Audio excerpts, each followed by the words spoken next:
Nice to meet you. Hello. Nice to meet you. Okay. Hi. Hi, welcome. Thank you so much. Do I sit here? Yes, Yeah, please. okay. Take a seat. So great. It's so nice to see you. Have you gone to many conventions? Some comics? I know you go to other conventions, which we'll talk about, but have you been to many comic conventions like Fan Expo? I started with Fan Expo this year. I did 5 conventions last year, and this year I'm doing a few more. It's been wonderful. I have fallen in love with this community.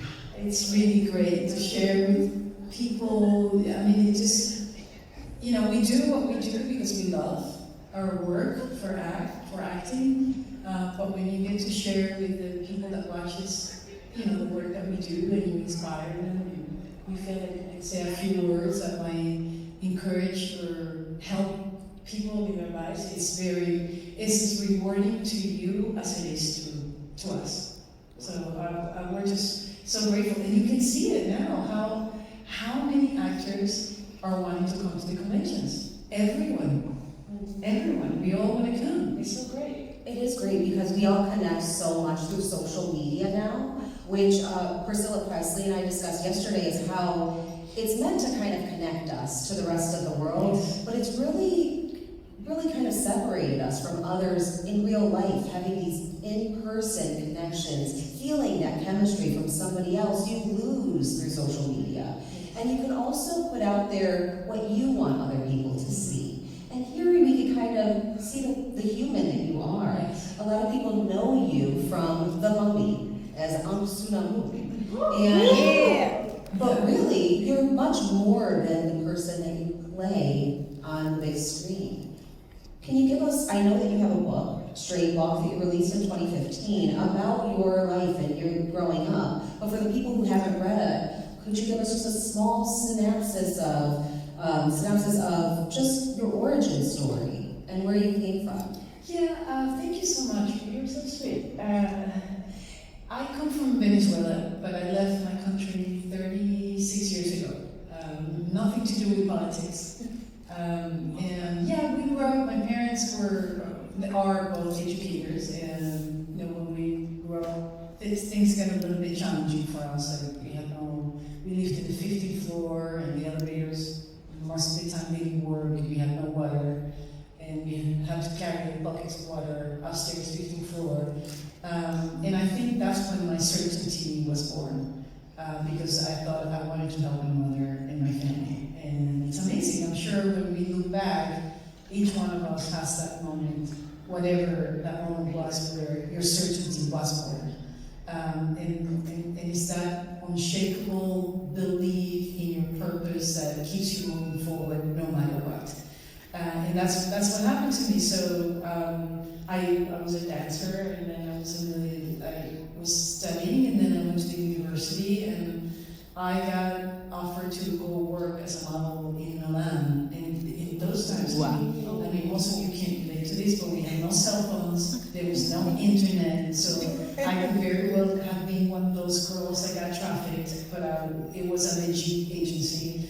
And for me, when that opportunity presented itself, I thought, if I get to produce $30 a month, that's going to pay water for the whole building.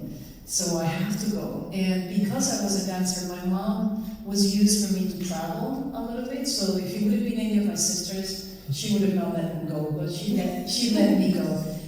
Anyway, I'm going a little bit of the origins, but in relationship to the book, I wrote this book with the hopes that it will inspire people to live their truth, whatever that truth might be. Whether you are the religion that you do, whatever that truth might be for you. And I thought, if I can help one person, then that means I will have done the job.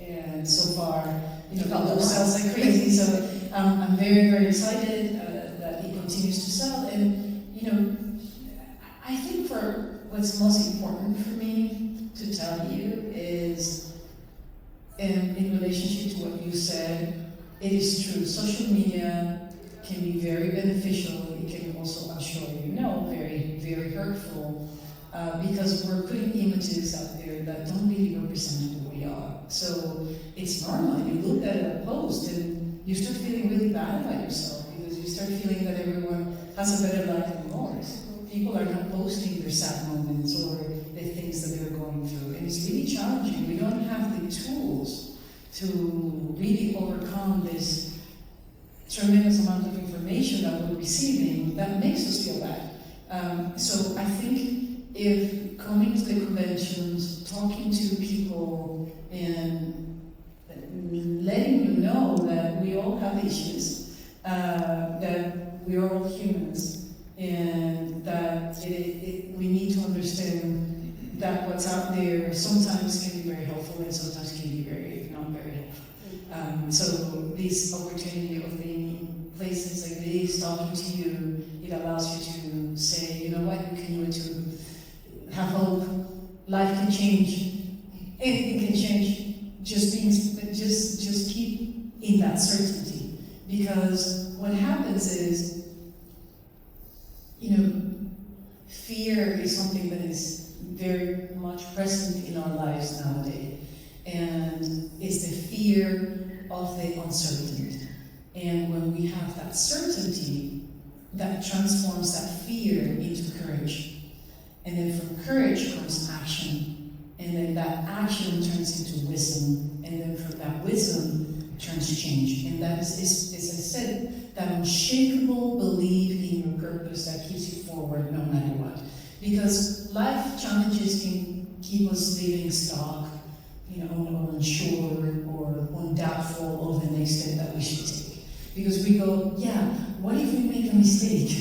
You know, what if we make the wrong decision? What if we fail? And these are all feelings that are based in fear. So how do we change that? And it's by feeling that certainty.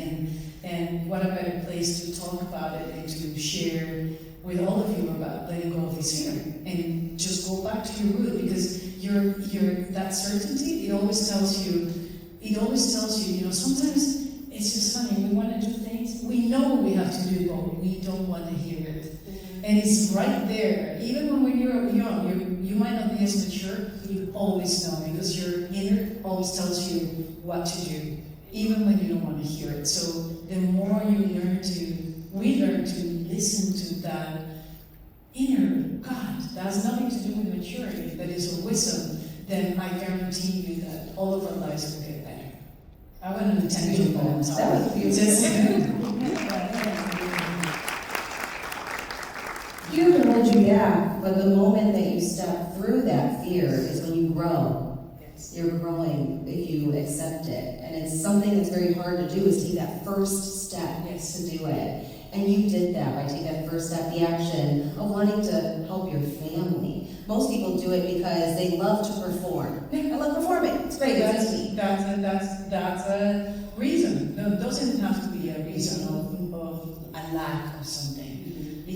Actually, what a great thing that it can be based on abundance, meaning because you love doing something so much, which is really where we have to go to. You love doing so much that time doesn't exist when you're doing it.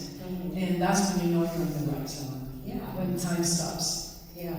You said you danced for many years? Yeah, many years. Yeah, what kind of style dance? Contemporary dance. Ooh. Yeah, I did ballet first. Anyone here dance? Yes. You guys? I danced for 20 years. Oh, okay, so you get it. Yeah. I have surgeries now. It takes a toll on your body. Yeah. My doctor told me it's like being a football player, because there's so much when you're jumping that actually happens in your joints and your body. It takes a lot of abuse when you're a dancer. What's one skill that you learned from dance that you've taken with you throughout your career? Because dancing is dedication and determination. What have you taken from that and applied it to your life? Wow, I love your questions. Thank you. Two things. The first one is discipline. I think when you practice sport or dance, or when you practice an activity, it gives you a discipline that no one else has. So that already becomes an advantage in your life, because you have that discipline. And from that discipline comes patience, right? So every time you're working on a movement or a choreography, you're taking a class, every day is pretty much the same movements, or it gives you, it brings you it makes you very patient. And I think now, going back to what we were talking before, look, we are in a time that is wonderful with what's happening with AI. I mean, our lives and our productivity has grown to 1,000% more, right? And it will need to grow bigger and bigger. But the big question for most of us is, okay, but how can we really just not let AI control us? And I really believe in my heart that the way this is going to be controlled is by making sure we do these activities that keep us present in the moment. Because when we are so bombarded with information that sometimes, I don't know if it happens to you, but you go, I don't want to think anymore, just let me just stop for a second. Just let me stop my brain for 1 second. So when you do these sort of activities, like where you have to be so present, like doing what you love, or whether the time doesn't exist. And that is the only way I believe that we are going to be able to have our minds not controlled, and where we are going to continue to be in control. So anyway, just... It brings a clarity almost. You leave your problems at the door and you're focusing on what's the task at hand. And then once you leave the room, you go, oh, all those problems came back. Yes. But it's a nice reprieve from the everyday. Every day. And it also brings you enjoyment, being present, not so out there. Yeah, you can't change the past. We really don't know what's happening in the future. Yes. You have this moment right now. Mm-hmm. The moment. Yes. You got into modeling. How did you end up on the mummy as such an iconic role? So sometimes I think my life has had so many magic moments. I got into modeling because an agent came to Venezuela and picked me. I wasn't even, there was a photo of me that fell out of my best friend who went to his casting. And there was a photo of the tour bus and he asked who I was. I mean, that's how crazy, but that would lead me to something else. And then I was, a model for so many years. I lived in Milan, I lived in Tokyo, I lived in Madrid, and then of course, you go to Paris, because that's where you end up. And eventually, when I became very well known as a model, then I moved to New York. That's where you're supposed to really make more of the commercial side of it. But when I was working as a model, it was the time of supermodels. So here we are. Like one time I took the Concorde and I stayed in Paris 6 hours. Wow. That's it. I did some papers and came back. Oh my to New York. I mean, it was so amazing, the lifestyle we had. So, it was the time of supermodels and we were everywhere. And some of the models started like seeing the Crawford did a movie, Naomi and these girls, they went to Cuba and met with Fidel. Like they were either turning into politicians or actors, and it was a time where I had to ask myself, well, what is it that I want to do next? Because you only have a short period of time with this career.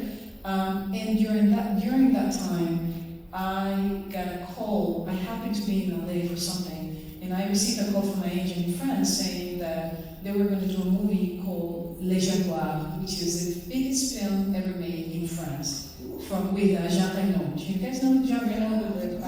And it was by him. Wonderful, huge film. And I said, no, I'm not going to meet with these guys, because I grew up in the dance theater. I had too much respect for the industry.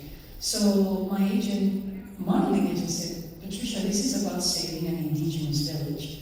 And you're indigenous, and this is what you live for. Because I am indigenous. So I said, okay, fine, I'll go meet with the guy. I met with the director, and they offered me the part. Just like that. And I almost said no. But then I remember that wanting to have my family. I went back to that certainty that we talked about before. So I accepted the film and had 2 months to work, 2.5 months. So I went to New York and worked with an acting coach every day. So I went to the jungle, Brazil, and then Venezuela, and shot and fell in love with the industry. Just fell in love with the experience. I have never had so much fun in my work life ever. It was incredible. So I went back after the film, went back to New York and said, I'm going to study. And I told my agents at the time, I said, if you want to work with me, I think it's wonderful, but I'm not ready yet. I need to study. And they did, they waited. So I studied, and I started going out for auditions. And one of those, I was in LA and was meeting, we used to do general meetings in the past. You don't do this anymore, but you will go in person. So this is probably the part you want to hear. But I went to Universal to meet with an extraordinary woman named Joanna Colbert. She was the head of casting at Universal Studios. But I didn't think twice about it. So now I'm telling you all these great stories of amazing things that happened to me, but just know that I will also walk Paris with, holes in my shoes.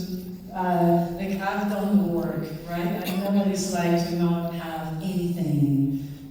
So anyway, I go to the meeting and I just had a wonderful meeting with this woman. That was it. I left, and that same day I get a call to say that I had been brought to the movie called The Mummy, and I was going to London. That was it, but I didn't know what kind of movie it was. I didn't know who was in it. I didn't know how big it was. Nothing. They sent me the script, and I was like, oh, what do you mean I have to get makeup on my body? How long?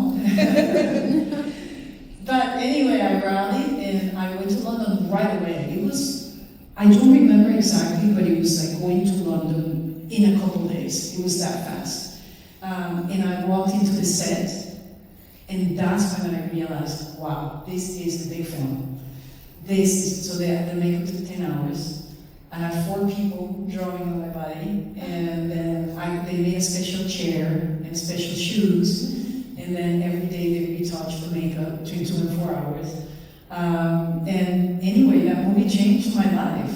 I mean, it was just, we had no idea that the movie was going to be that big, by the way. No, they didn't. It was a big and wonderful surprise for everyone at Universal, and of course, Brandon was extraordinary, and Rachel, and it really taught me so many things, because you just never know who you're going to meet, and you never know how important you should know. We should know how important it is to be kind to everyone, because you never know how things can change. Yeah. I mean, out of this meeting, my life changed, right? So that's why I've always don't underestimate the importance of kindness. Even when people are unkind to you, they might be having a really bad day. It's a great superpower. Yes, Kindness. it really is. It really is.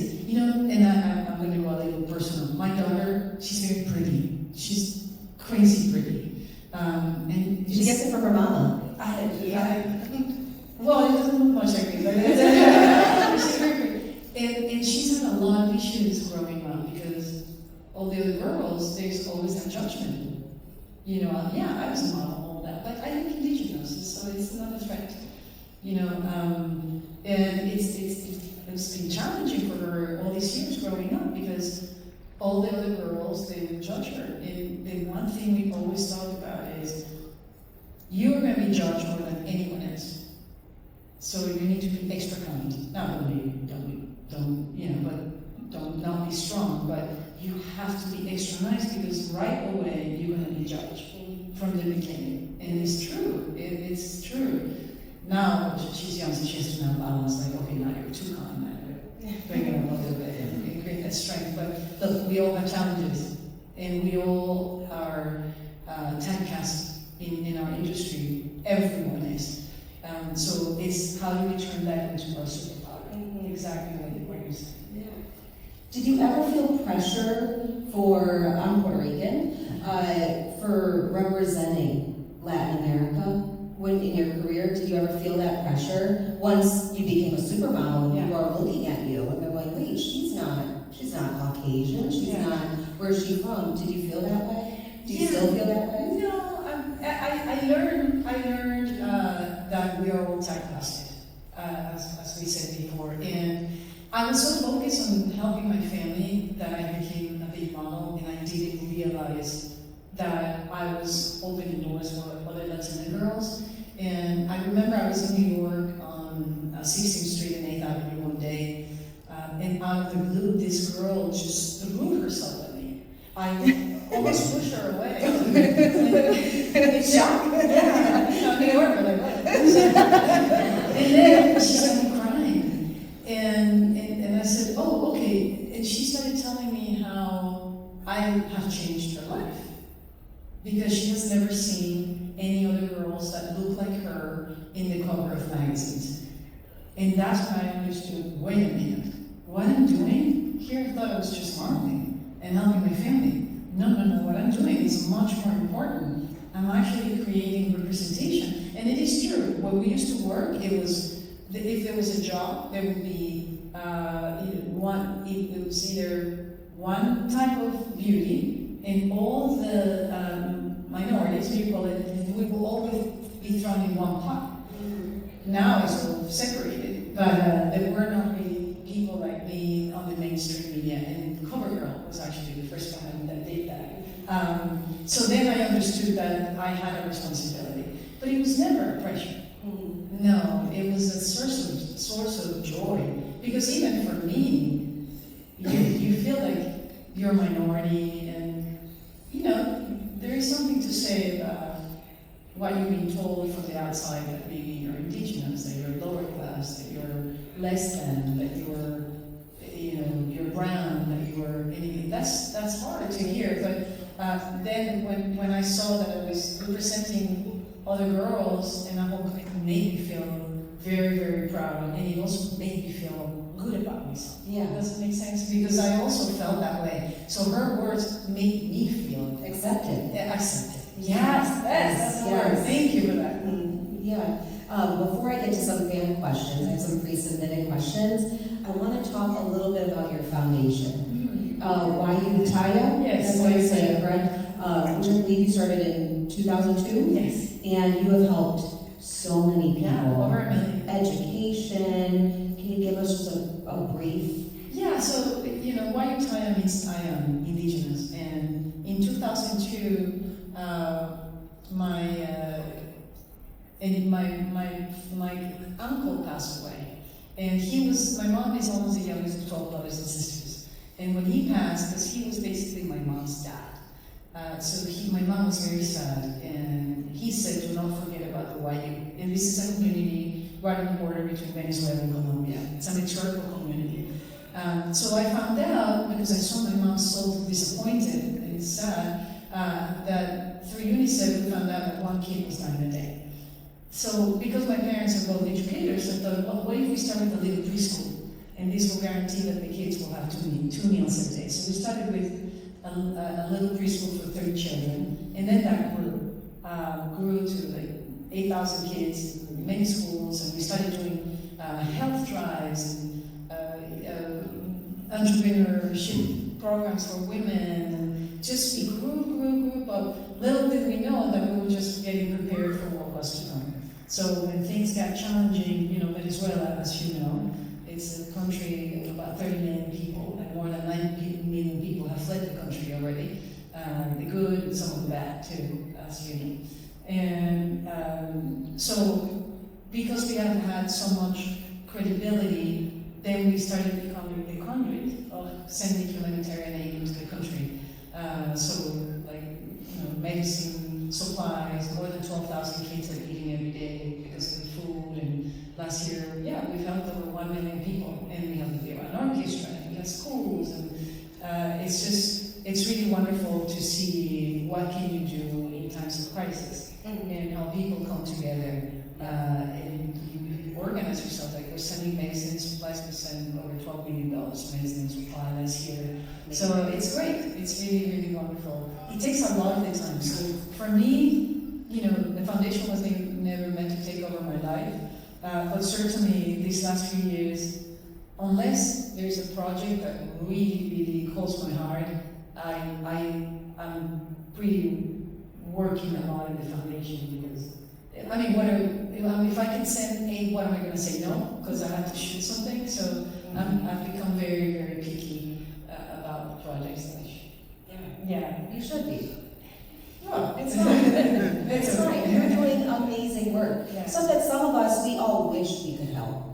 And it's hard because you get stuck in your own life and helping yourself so much that there needs to be somebody out there that's helping others, and I think you're doing such a wonderful job representing all of us in that. Thank you. So I feel that if anything that I felt is in taking care of myself. And it is true, you have to take care of yourself first. So that's something I've learned. I maybe have pushed too much the foundation side and pushed the work away too much. So now I'm kind of trying to balance it out. And even coming to these conventions and meeting you all is important to me because it's like, wait, I'm an actor. I love acting. This is my thing. And so, yeah, I think it's important. And sometimes you don't have to help in such a big way. I started with just one little thing, and it doesn't take much to help someone. A smile can help someone. Yeah. I don't even realize it, but really a smile can Yes. help someone. Passing along that kindness, as he said, is a superpower Yes. because you don't know what they're going through, and that might make their day special. Their life. Yeah. Yeah. Zara from Nashville wants to know, from high fashion to Hollywood, you excelled in multiple industries, how do these different creative worlds inform each other in your work? Yeah, I think being a model, the camera is non-existent, and it's existing. So you learn, you're not overwhelmed by a camera ever, because that's what you do every day. You're in front of a camera. Only it's about you, so it's about looking at the camera. But definitely gives you a space of being comfortable. I am very comfortable in front of the camera. That then, when you go into the acting world, you're not overwhelmed, right? Which happens to a lot of actors. That they have a hard time. You might be in a class, or you might be rehearsing, and then you have the camera in front. It's hard for them. But they do feed each other for sure. When you dancing, Big time. as a dancer, you look in the mirror a lot. Yes. And then you have to tell your dancers, I taught for years, turn around. We're not looking at the mirror anymore. Yes. You have to feel it inside yourself. Believe in yourself. Not just stare at what you're doing, but like feel it from the inside. Exactly. Yeah. Aiden in San Antonio wants to know, you worked across multiple genres, reported comedy. Which genre challenges you the most as a performer, and why? Wow, that's a good question. Every genre is challenging on its own. You know, horror films, like even when we shot Curse by Llorona, I mean, it was #1 film worldwide, James Wan from the Conjuring world. It was challenging because every time you do horror films, they're very physical, but they're also very emotional. So they seem like not so hard to shoot, but horror films are really, really challenging. Dramas are obviously very hard because you have to be in that space of pain for long periods of time, so you're kind of in and out of the pain. And comedies are great. They're hard too. I wish you could do more comedies. Oh, you're great as Martha. You're Martha in Arrested Development, and you are fantastic. Thank you. Yeah, I do love comedies. Actually, there's a movie here you can see in Committed that I did with Heather Graham and Mark Ruffalo and Casey Affleck. You guys gotta watch it. We shot it years ago. We had such a good time. It's a really good comedy. But yeah, I think they're all. It's hard to pick. Maya in Pittsburgh asks, having worked internationally, how do different cultural perspectives enhance your creative process? I think what it does, definitely, they're humans and emotions are universal. You know, it doesn't. You can do a scene in Spanish, and then you can do it, and you can watch a film in Japanese or in German, and you will understand the scene even though you might not understand the language. So emotions are universal, and that does not require language. But there are differences, cultural differences, that once you understand these cultural differences, you become less judgmental. For example, Russia. You know, Russians, when you're there,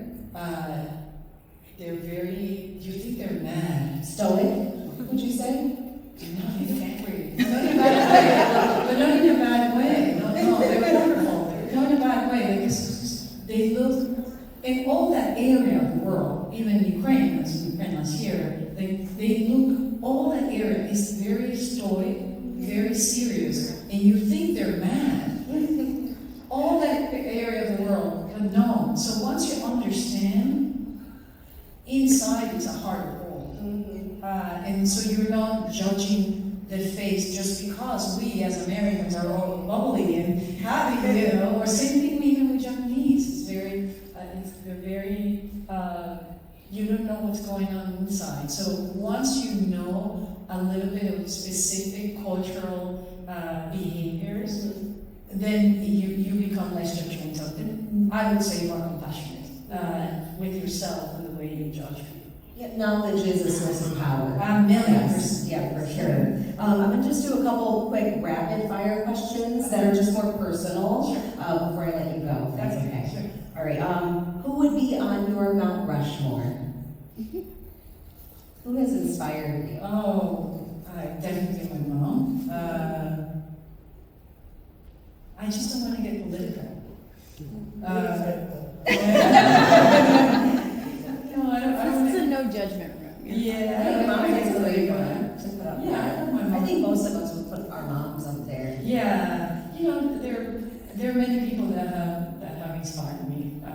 I definitely would say somebody like Patricia Velásquez, a journalist. I love her work, being in war zones. She would definitely put me in mind. Yeah, I would say her. What's the last song you listened to? Let me think what I didn't listen to yesterday. I tend to listen to a lot of Latin music. What's your favorite genre then of music? Latin music. Does it actually- World music. I love world music. Yeah. It's my favorite by far.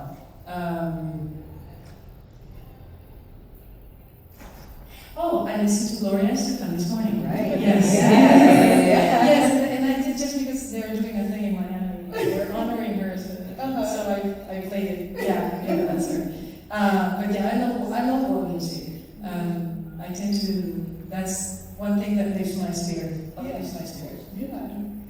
What's your favorite room in your house to escape to when you need just some time away from everybody else? Well, I'm very blessed because I live by myself. My partner lives in Vancouver, so we go back and forth, and my daughter comes back and forth, so I spend a lot of time in my house by myself.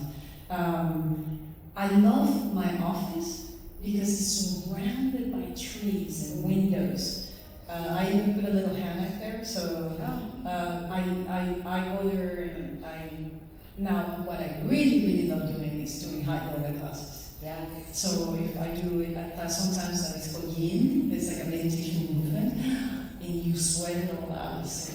A great release of energy. It's my favorite. What song would you perform at karaoke if you were to sing a song? Probably Goodbye Norwegian. Okay. Yeah, I love that. We've been talking about everything that you have been doing that's unbelievably fabulous. But what are you terrible at? What do you suck at? Okay. I would have to respond to that question with an updated version, which is my menopause. Anybody here can relate or also no? Okay. Yeah, so my blurry mind, like even you asking me these questions of something that I have to remember is a nightmare for me. And the thing is that I wake up in the morning and I know, oh, today's going to be a bad day from my memory. So that's the one thing I struggle with lately. And I would say I suck at that. Like, every time people are talking about movies and actors, even here, you know everyone. And then you're like secretly looking at the phone. You're like, I yeah, of course. And then they mention the same person, and you still don't know who it is.